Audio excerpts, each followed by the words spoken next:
West Indies মানেই ছক্কার সাম্রাজ্য। এবার সেই সাম্রাজ্যের নয়া অধিপতি হলেন নিকোলাস পুরান। যে কোনো ধরনের টি-20-তে এক পঞ্জিকা বর্ষে সর্বোচ্চ ছক্কা হাঁকানোর রেকর্ড এতদিন দখলে ছিল ক্রিস গেইলের। এবার উত্তরসূরিকে সরিয়ে এই কীর্তি নিজের করে নিয়েছেন তিনি। এর মধ্য দিয়ে দীর্ঘ 9 বছর পর শীর্ষস্থান হারিয়েছেন ক্রিস গেইল। চলতি ক্যারিবিয়ান প্রিমিয়ার লিগ দিয়ে নতুন অর্জন যোগ হল পুরানের ঝুলিতে।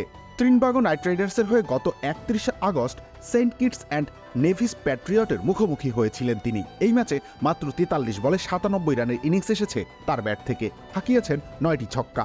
তাতেই চলতি বছরে তার মোট ছক্কার সংখ্যা হল 139টি। এর আগে 2015 সালে 135টি ছক্কা মেরেছিলেন ক্রিস গেইল।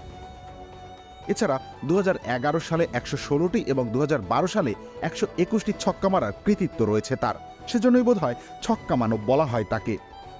তবে পুরান বোধহয় কল্পনাকে ছাড়িয়ে গিয়েছেন। বছর শেষ হওয়ার এখনও 4 মাস বাকি থাকতেই ওভার বাউন্ডারির রেকর্ড নিজের করে নিয়েছেন। বাকি সময়ে নিজেকে আরও উচ্চতায় নিয়ে যাবেন নিশ্চয়ই। তবে শুধু এদিকেই নয়, রান করার দিক থেকে উড়ান্ত ফর্মে আছেন তিনি। এখন পর্যন্ত সব ধরনের টি-20-তে তার সংগ্রহ 1844 রান। আপাতত তাই এক পঞ্জিকা বর্ষের সর্বোচ্চ রানের তালিকায় 3 নম্বরে দেখা যাচ্ছে তাকে।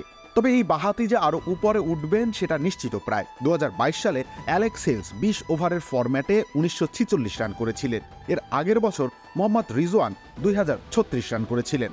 কিন্তু ক্যারিবীয় উইকেট রক্ষকের দুর্ধর্ষ ব্যাটিংয়ের কাছে দুইটি রেকর্ডের অস্তিত্বই হুমকির মুখে। ফ্র্যাঞ্চাইজি ক্রিকেট আর আন্তর্জাতিক পর্যায়ে সমান তালে পারফর্ম করে যাচ্ছেন এই তারকা। সেটারই ছাপ পড়েছে পরিসংখ্যান আর রেকর্ড বুকে। সামনের মাসগুলোতে এসব আরও সমৃদ্ধ করার চেষ্টা করবেন তিনি। ধারাবাহিকতা ধরে রাখলে কাজটা মোটেই কঠিন হবে না তার জন্য। রবিউল ইসলাম রনি, খেলা 71।